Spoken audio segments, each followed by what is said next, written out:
Habib Hasan bin Muhammad Al-Haddad atau yang juga dipanggil Mbah Priok, merupakan ulama dari Palembang yang dipercaya sebagai keturunan Nabi Muhammad. Hingga kini, makamnya yang terletak di Koja, Jakarta Utara, selalu ramai dikunjungi peziarah karena ia merupakan sosok yang dihormati sebagai tokoh yang gugur ketika melaksanakan tujuan mulia, yakni dakwah Islam ke Pulau Jawa. Nama asli Mbah Priok adalah Al-Imam Al-Arif Billah Sayyidina Al-Habib Hasan bin Muhammad Al-Haddad. Ia lahir di Palembang pada 1727. Meski lahir di Palembang, ia merupakan keturunan Arab dari Hadramaut di Yaman Selatan, yang masuk ke Nusantara melalui Aceh.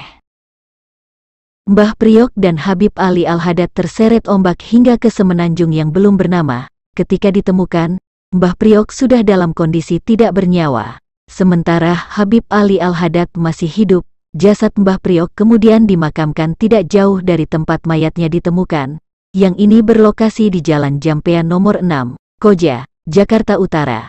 Untuk penanda, makam Habib Hasan diberi nisan berupa dayung dan diberi periuk di sisi makam. Dalam makalahnya, sejarawan dari komunitas Bambu JJ Rizal mengatakan, ketika bicara Mbah Priok atau Habib Hasan Al-Haddad, banyak pihak yang terlalu mengedepankan story-nya ketimbang bukti sejarah faktual yang dikemukakan. Kebanyakan mitos-mitos, legenda-legenda berisi sepak terjang serta petualangan ajaib dan fantastik Simbah. Ketika masih hidup maupun setelah meninggal dunia, story itu disampaikan bukan atas dasar nalar serta akal sehat, bahkan sering satu cerita dengan cerita lainnya bertentangan. Menurut JJ Rizal, Habib Hasan Al-Haddad adalah mitos yang diciptakan dari sejarah atau peristiwa masa lalu seorang tokoh yang diidealisir, seakan-akan si tokoh betul-betul berperanan dan ditransformasi sebagai kebenaran sejarah, padahal itu hanya pepesan kosong belaka, suatu kepalsuan data yang direkayasa.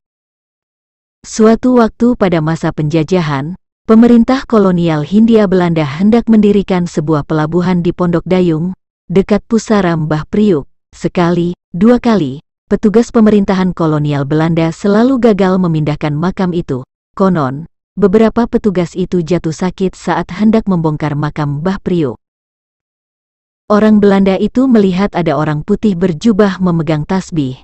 Mereka cari seorang yang bisa berdialog dengan sosok itu, Habib Hasan. Sosok itu bilang kalau mau dipindahkan temui adik saya yang di Palembang namanya Habib Zain bin Muhammad Al-Haddad. Singkat cerita, setelah Habib Zain berkomunikasi dengan sosok yang ditengarai sebagai Habib Hasan, barulah makam tersebut bisa dipindahkan ke Koja. Makam itu pun berdiri kokoh di tengah pelabuhan Tanjung Priok hingga saat ini. Tak hanya sekali bentrokan terjadi karena sengketa lahan di kompleks makam Mbah Priok, paling tidak sejak zaman Orde Baru hingga Reformasi sudah ada 6 kali bentrokan. Termasuk tragedi Tanjung Priok April tahun 2010 silam. 7 tahun setelah tragedi, mantan Gubernur DKI Jakarta Basuki Cahayapurnama alias Ahok menjadikan makam Mbah Priok sebagai cagar budaya yang perlu dilindungi. Ahok berjanji, setelah cuti kampanye, dia akan menjadikan makam Mbah Priok sebagai cagar budaya. Ahok berniat membangun sejumlah fasilitas di kompleks makam itu menjadi berstandar internasional untuk wisata religi. Kedatangan Ahok ke makam Mbah Priok Sabtu pagi untuk menyerahkan surat keputusan bahwa makam tersebut akan dijadikan cagar budaya.